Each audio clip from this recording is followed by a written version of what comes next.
What's up, everybody? We are leaving Wilson, going back to the land of the borough, Goldsboro, North Carolina. A little bit close to this truck here. I already got a chip in my window. It was here when I got the car, but I already got a chip in my window from riding behind a truck like this. I don't know how, but they would just throw the rocks up and just right on your window. And I hear this Tesla Model 3 window is not cheap. So we don't want to be trying to have to replace the window. So we're just going to let this truck ride in front of us.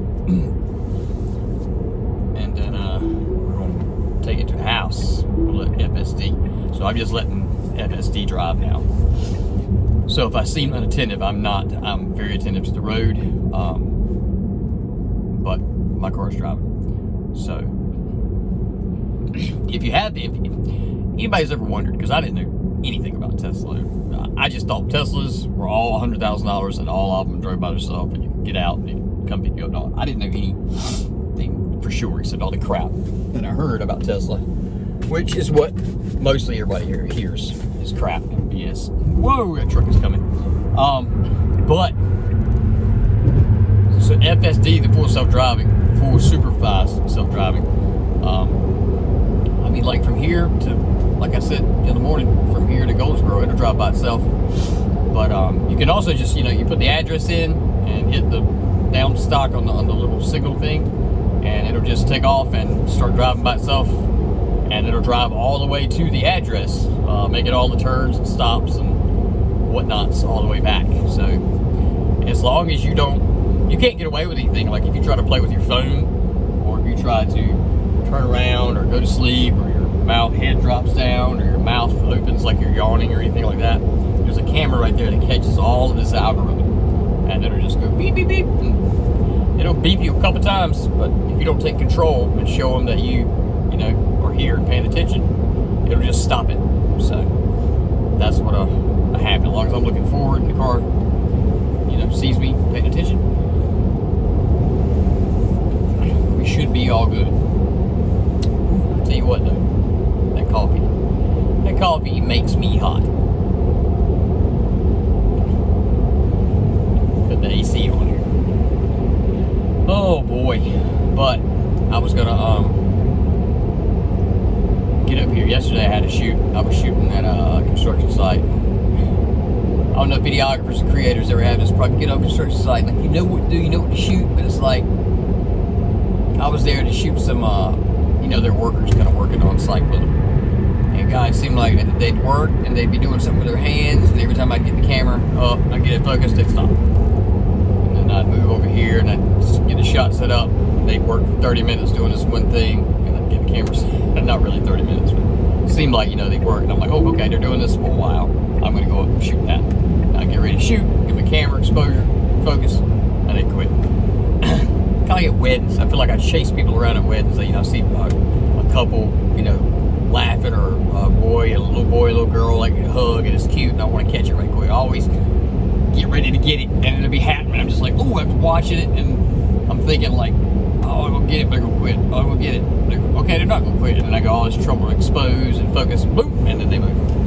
That's kind of how I felt today on the construction site. Everything I did, the person, like, the people moved. And they had their company colors, which is yellow and dark green. So their yellow hoodie shirts were so bright. So when you expose the shot, it was like you had to almost expose strictly for the yellow shirt, because it would just blow everything out of the scene. If you expose the scene, their yellow shirts would look like they were like glowing, like neon almost, and you couldn't read the writing or anything on it.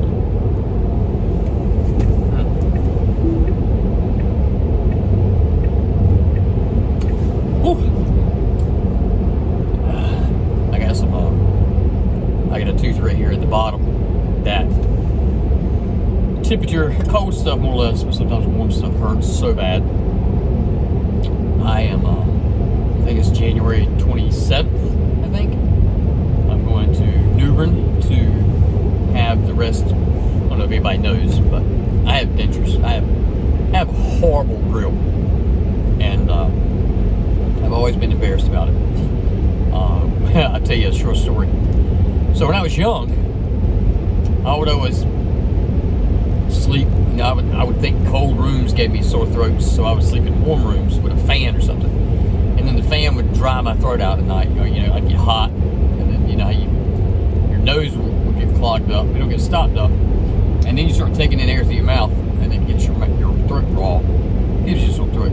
So I would go to sleep with cough drops in my mouth, and I would tuck it up under here, and the sugar or whatever the sweetener was in that cough drop would just sit there all night. Like nobody, my mom and dad didn't really know to tell me, like, yo, don't go to sleep with a piece of candy tucked under your lip, because you're gonna have some serious issues later.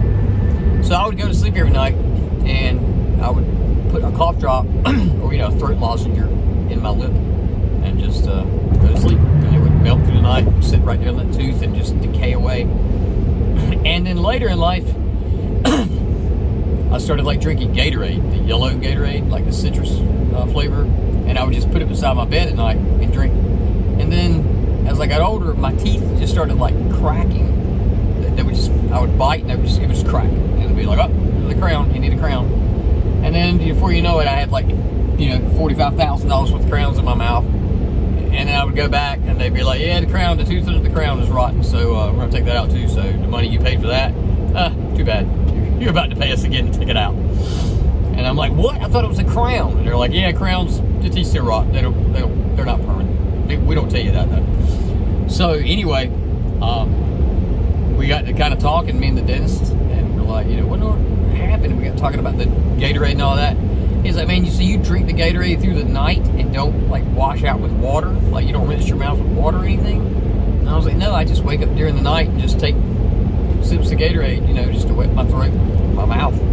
So he's like, dude, that's citric acid in that Gatorade. He's like, it's just sitting on your teeth. You're not washing it off afterwards. You're drinking through the night, and it's just sitting up there. So what happened was, all my enamel, which is the white part of your teeth, started like coming off, like wearing down. So my front teeth up here were like, under your enamel is yellow. So no matter how clean you kept your teeth, and mine wasn't a problem for brushing my teeth. I brushed my teeth every day, like 3 times a day. But I would go to sleep, do the Gatorade, and the citric acid would eat my enamel up. And then after a while, these 2 front teeth here, I got like enamel erosion, and it would just be yellow. And I remember one time I had a girlfriend. It was the first time I was bringing her over to meet another one of my friends that was a girl. Their daughter looked at me right when I came in with my girlfriend. She goes, why are your teeth so yellow? And I'm like, oh God. But anyway, so I ended up having to get all of my top teeth just pulled, because I was spending like $200-300 a week getting them temporarily fixed because they cracked when I was in a band. I wasn't going to go do a show with a missing tooth or a cracked tooth, so I would pay. So after a while, I was just like, screw this. I'm just going to get dentures, which I didn't have much of an option at the time because of money. Because, I didn't have $45,000 to get implants and all that. So, you had to kind of make do with what you had. So that's what I did. And I got all of them pulled, but I didn't get the bottom pulled. And I got 8 teeth left down here on the bottom, but they all look terrible. Very conscious about it. You see me in my videos trying to like not show them to you guys, because I want to stick my head in a guillotine every time I see them. But they're just black from decay. The dentures at the bottom, we've been holding out because I was supposed to get all this done a couple of years ago, and then I had the heart attack, and they wouldn't let you do any dental procedures without that. Or excuse me, not without that, but if you had a heart attack, they made you wait a whole year. So we're back around a year to January, and I'm supposed to go have my bottom teeth, all the rest of the remaining 8 pulled out, and I'm supposed to get new bottom dentures. So I'm thrilled in one way that I may have a somewhat presentable smile, and I won't be embarrassed to talk, because every time I talk, I feel like people's eyes just go right to my bottom teeth, and they just stare like, what is this guy's problem with his bottom teeth? Why are they rotting out of his head? But they're not really rotting. They're just in there and they're decaying. So I don't know. I guess they are rotten. But it's quite embarrassing. But coming up, I'm pretty nervous about it because, heart problems, dental stuff, implants, pulling teeth. You know, you get bacteria and fragments of particles and stuff in your bloodstream, and it causes another heart attack. So I'm scared to death about that if I don't make it past the extractions, or that I'm not going to make it past the extractions. And I'm going to get I'll be off Plavix by January, or by the end of January, I guess, January 14th, I go see my cardiologist. And his plan was to take me off the Plavix. So hopefully I won't bleed to death, but hopefully also too I won't have another heart attack in the dental chair getting my teeth pulled. That's some stress when somebody's pulling your teeth, and I got 8 of them and they're not in good shape. So I can already imagine they're going to crack and fall all to pieces and probably be I don't even want to think about it, a bad extraction. I hope not, though. Don't pray for me that it's not. But man, I sure do get tired. That's got a lot to do with my self-confidence and being so unsure about myself. Is that I can't talk to people. I can't go sell service or product in person because I'm so embarrassed of my teeth.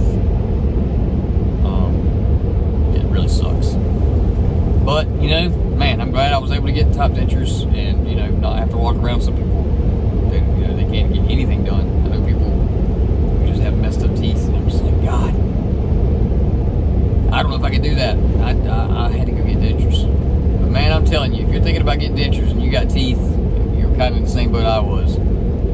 But think it through and look at your options. Because man, once you get your teeth pulled and they put those dentures in, it feels like you're wearing a football mouthpiece for like the first 6 months. It's the weirdest thing. You try to eat, it's very odd. But then after a while, like somebody told me that had some before I got mine, they're like, well, you'll get used to them and you won't even notice that they're there. So, take them out every night, put them back in, keep them clean, all that. The bottom ones are broken several times. Matter of fact, the bottom one right now, mine on this side is cracked. But I'm trying not to spend any money to get it fixed, because it's just a few more days I'm supposed to go have the bottoms pulled. But I don't know if I hope that goes well. I'm pretty frightened about that, and the expense cost of it. I don't even know. I hope everything goes right with like Sunbit, which does the financial loans for the dentist stuff. I hope I'm able to afford it. I've been waiting for a while. But business has been terrible this month and last month, and I am scraping on the barrel right now. I'll tell you that. Oh man, feels bad. It's just like, man, you're driving a Tesla and you're scraping on the barrel. You don't even have money to eat with. But that's a lot of cause about spending habits and stuff. I get these situations like, not that I don't have money coming in, but sometimes the timing's not right. Like I said earlier in another video, sometimes it just comes in 2 weeks or 3 weeks later versus like having an 8-to-5 job and knowing you're going to check every Friday. But I don't know. I wish I got a check every Friday. Somebody should start a business like that for people who have their own business and they can't manage money. They can just take their money and kind of distribute it to them, which is what I should be able to do with my own money. But not having money management skills sucks. That does suck. But anyway, I'm not even playing. I gotta get it straight. I gotta get the money management stuff straight, and budgets and spending. It's been so long driving. It sucks. But I gotta get that straight, man. So be looking up some money management videos or something on YouTube or Google. Try to find some. If you got some tips, some people give good advice on that, hit me up in the comments and let me know. I have no money management skills, so I just have the mentality of living week to week, like I said earlier. And if you do that, no matter how much money you get, you'll do that. You'll be living week to week.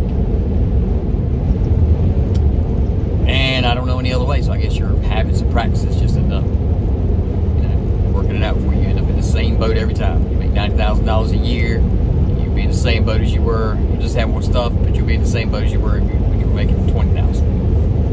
Because your bad habits. Because of my bad habits.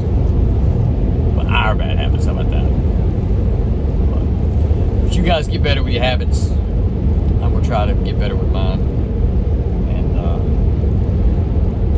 try to get home, get this video stuff loaded, and get out to the customer. I hope you guys have a good day. I'll talk to you soon. Peace.